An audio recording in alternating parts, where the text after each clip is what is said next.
보시는 하나님 말씀은 구약성경 요엘서 3장 9절부터 21절 끝절까지 말씀이 되겠습니다. 구약성경 제 성경책으로는 1273쪽입니다.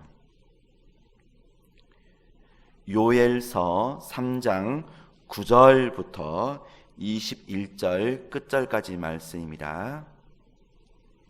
9절부터 저 한 절, 여러분 한 절 교독하도록 합니다.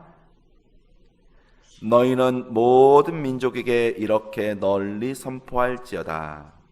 너희는 전쟁을 준비하고 용사를 격려하고 병사로 다 가까이 나와서 올라오게 할지어다.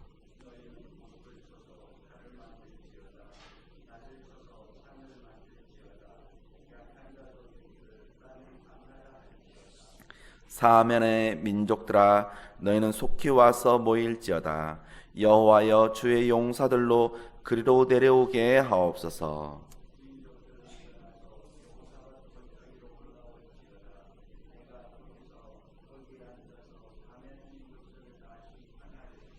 너희는 낫을 쓰라. 곡식이 익었도다. 와서 밟을지어다. 포도주 틀이 가득히 차고 포도주 독이 넘치니 그들의 악이 크미로다.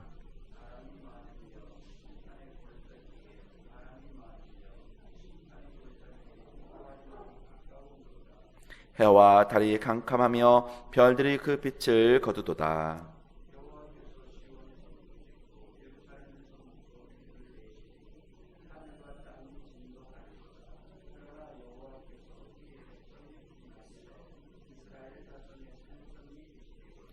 그런즉 너희가 나는 내 성산 시온에 사는 너희 하나님 여호와인 줄 알 것이라. 예루살렘이 거룩하리니 다시는 이방 사람이 그 가운데로 통행하지 못하리로다.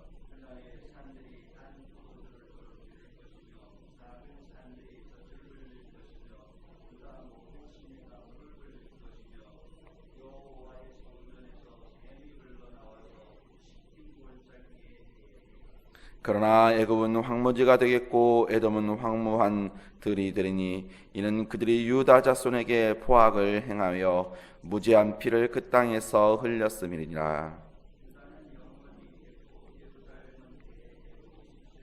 21절입니다.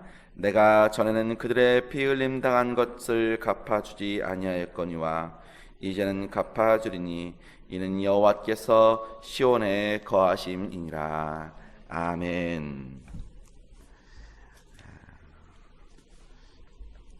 요엘서는 이 메뚜기 재앙으로 굉장히 유명합니다. 우리가 앞서서 우리 살펴보지 못했기 때문에 잠깐 시대적 배경을 얘기하면, 농사를 짓는 이 농부들이 열심히 농사를 지었지만 결국 메뚜기가 와서 그 모든 것을 다 먹어가 버리는 그런 아주 무서운 것을 말해주고 있습니다. 하나님께서는 여호와의 이 통치를 통하여서 결국 이방의 그 열방 중에 하나님께서 선포하라고 이렇게 말씀하고 있는데, 그것은 이 세상에 결국 심판이 오게 될 것이다 라고 하는 것입니다. 이 심판은 그 열국에 대한 이 심판은 결국 사내림과 또한 느부갓네살, 안티오코스, 계속 그 시대를 나중 시대를 얘기를 하고 있는 것입니다. 그 시대적인 그러한 심판을 말해주기도 하지만 궁극적인 적그리스도와 교회에 대적하는 그 모든 교만한 대적들을 말해주고 있고, 궁극적으로는 최후의 심판을 또한 말씀해주고 있는 것입니다. 그래서 오늘 이제 9절부터 보면은 반어적으로 이 원수들에 대한 행태를 설명을 하고 있는데요. 9절부터 보면 너희는 모든 민족에게 이렇게 널리 선포할지어다. 너희는 전쟁을 준비하고, 그 모든 원수들이 그렇습니다. 또 10절에도 보면 너희는 보습을 쳐서 칼로 만들지어다. 그러면서 10절 하반절에 나는 강하다 할지어다. 이렇게 계속 그들은 자신들의 이 악한 것에 대한 모습을, 또 하나님을 향한 도전장을 계속해서 보여주고 있는 것입니다. 반어적인 표현이에요. 그러나 하늘에 계신 하나님께서는 그 모든 것들을 결국 비웃고 계시는 것입니다.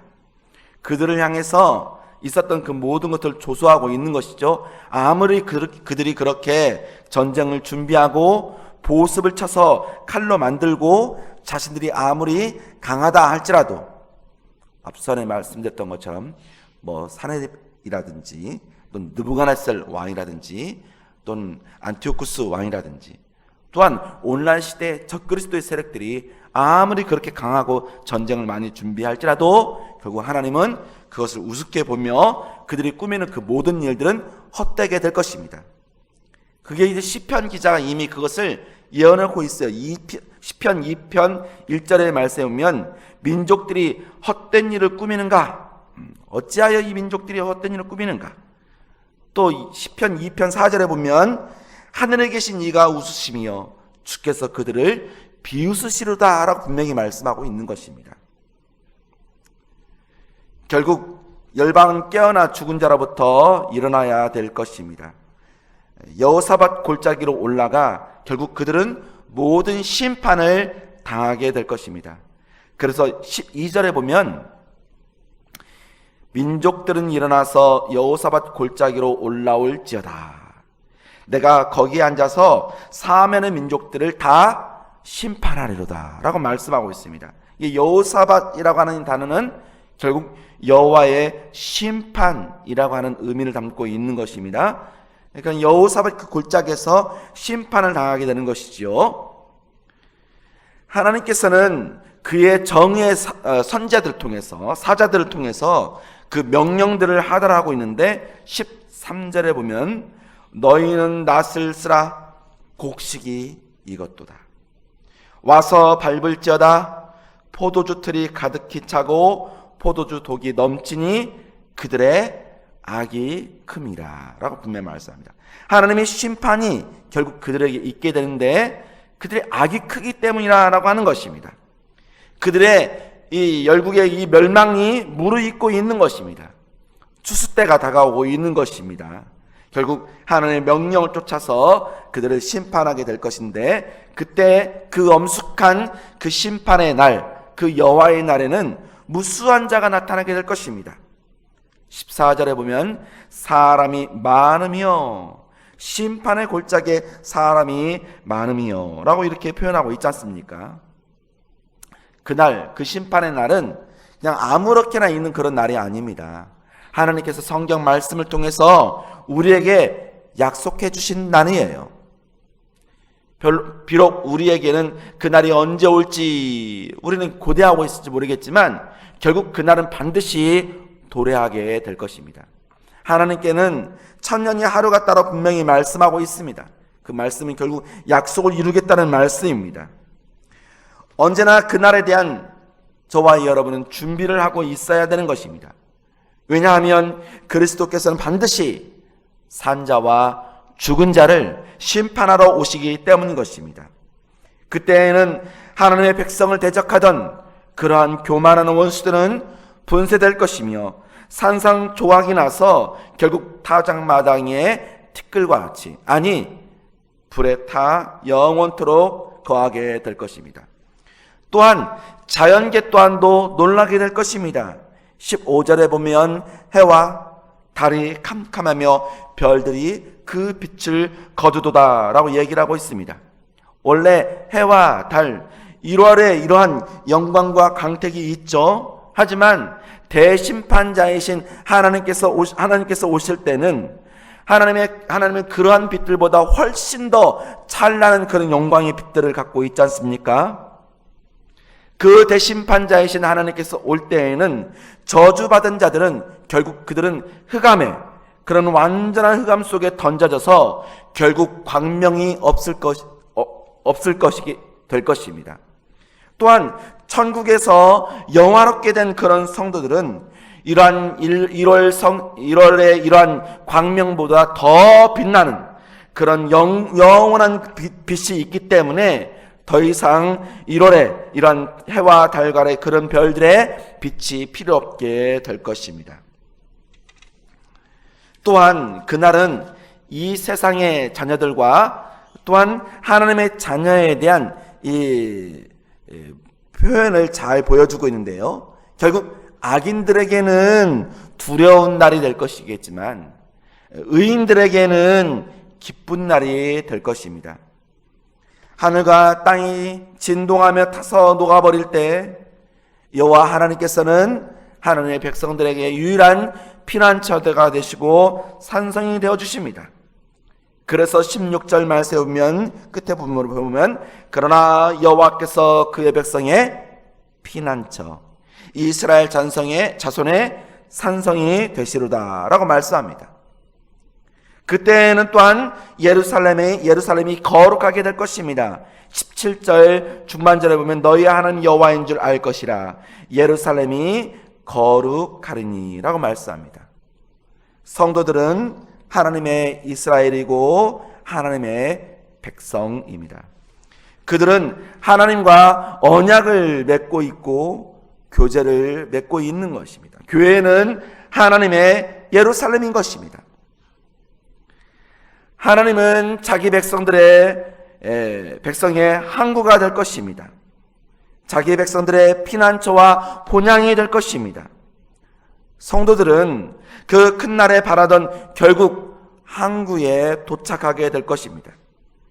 아무리 폭풍우가 많이 친다 해도 결국 그들은 뭇에 다다르게 될 것입니다. 그 뭇은 하나님께서 준비하신 영원한 집인 것입니다. 사람의 손으로 지은 집이 아닙니다. 하나님께서 지으신 집입니다. 거룩한 도성이고 영광스러운 교회이기 때문에 더 이상의 흠과 주름 잡힌 것이 있는 곳이 아닙니다. 죄의 찌꺼기가 남아있는 곳이 아닙니다. 영광스러운 거룩한 집이 될 것입니다. 그곳에서 하나님의 백성들은 하나님을 기억하며 찬송하게 될 것입니다. 17절 하반절 말씀에 너의 하나님 여호와인 줄 알 것이라 라고 표현하고 있지 않습니까? 그 모든 것이 바로 하나님의 거룩함과 영광을 다 드러내게 될 것입니다. 하지만 대적자들은 결국 모든 것들이 심판을 받게 되는데 메뚜기의 이런 재앙을 통하여서 황무한 들이 되게 되는 것입니다. 19절 말씀에 보면 그러나 애굽은 황무지가 되겠고 에돔은 황무한 들이 되리니 이는 그들이 유다 자손에게 포악을 행하며 무지한 피를 그 땅에 흘렸음이라 라고 말씀합니다. 그들의 악에 대해서 설명을 하고 있죠. 바로 유다 자손들에게 포악을 행하고 무지한 피를 흘렸기 때문인 것입니다. 그들의 모습은 결국 황무한 들 가운데 아무것도 없는 결국 짐승들도 먹을 것이 없고 그래서 굉장히 괴로운 모습을 요에서에는 잘 표현을 하고 있는 것입니다. 하지만 오늘 결론입니다. 하나님의 사람들 약속받은 그 성도들에게는 하나님께서 세 가지의 특별한 약속을 주고 있는데 첫 번째 약속은 아무리 그렇게 황무함 가운데 있어도 하나님의 백성들은 풍족하게 될 것이다 라고 하는 첫 번째 약속입니다. 한번 볼까요? 18절 말씀입니다. 함께 18절 말씀 읽도록 하겠습니다. 그날의 산들이 단 포도주를 떨어뜨릴 것이며 작은 산들이 젖을 흘릴 것이며 유다 모든 시내가 물을 흘릴 것이며 여호와의 성전에서 샘이 흘러나와서 시딘 골짜기에 대리라 라고 말씀합니다. 그들은 젖먹이와 용사에게 다 알맞은 그러한 양식들을 통해서 매우 풍족하게 될 것입니다. 포도원의 이 풍부함과 이 비옥함은 결국 초장에 있는 솥대에게 풍족히 먹이게 될 것이고 그 솥대들은 또한 우유를 통해서 가득히 채워지게 될 것입니다. 그 모든 경작지가 비옥하게 되며 유다의 모든 시내가 물을 흘릴 것이며 국토는 마치 에덴 동산과 같이 어디에나 물이 공급이 풍부하며 부유하게 될 것입니다. 이것은 이제 영적인 의미를 표현하고 있는데요. 이 새 언약을 통해서 우리에게 주시는 위로와 은혜, 즉 포도주와 젖에 대한 비유를 말씀해주고 있고 성령의 이 생수를 강같이 부어주겠다라고 하는 말씀입니다. 이 표현은 결국 구약시대보다는 신약시대에 훨씬 더 풍성하게 부어줄 것을 말씀해주고 있는데, 예수 그리스도를 통하여서 영원한 위로와 부요함을, 또한 그 믿음 안에서의 희락과 평강으로 가득 차게 될 것을 말씀해주고 있는 것입니다. 이 풍족한 샘은 하나님의 집에 있습니다.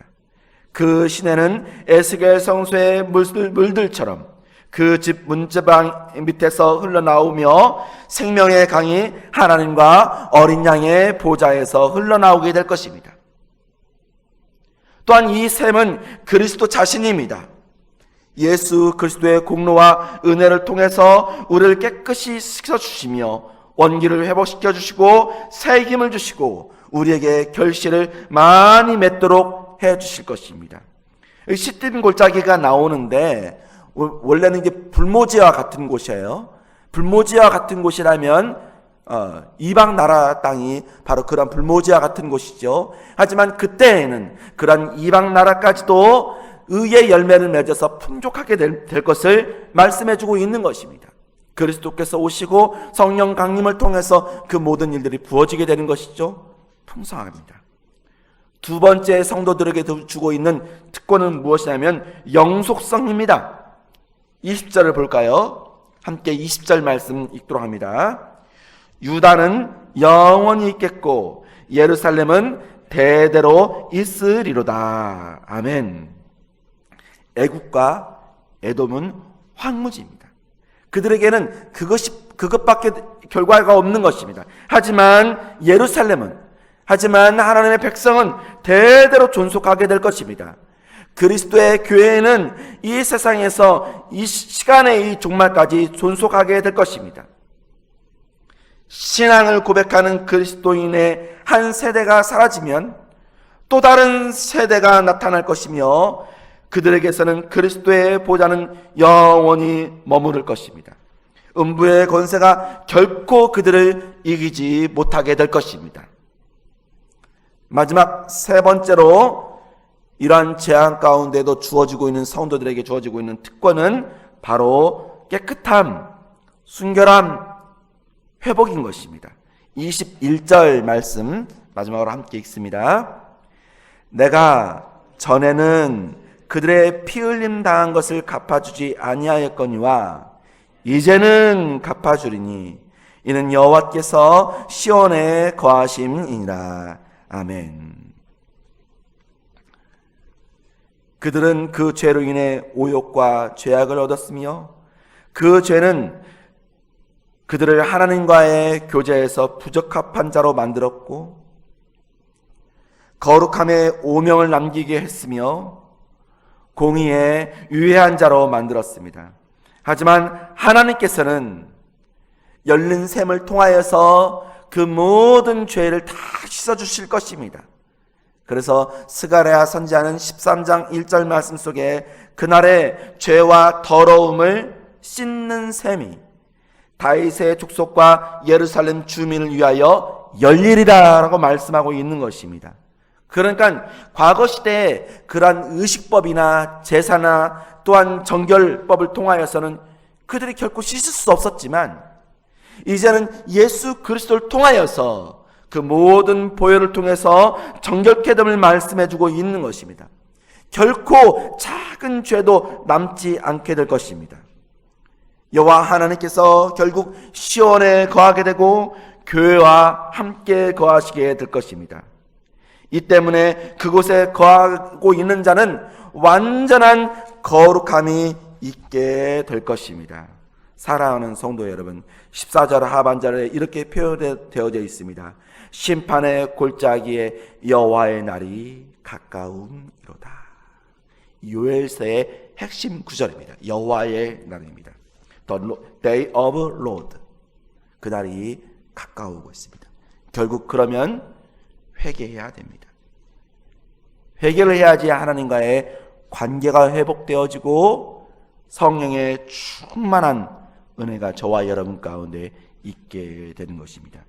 정말 The day of Lord 그 여호와의 날이 있을 때 저와 여러분이 오히려 심판 가운데 황무한 들 가운데 있는 것이 아니라 성도의 특권 가운데 오히려 더욱더 풍족하고 영원함을 누리며 모든 죄악들을 깨끗이 씻는 순결함이 저와 여러분 가운데 넘치기를 간절히 원합니다. 기도하겠습니다.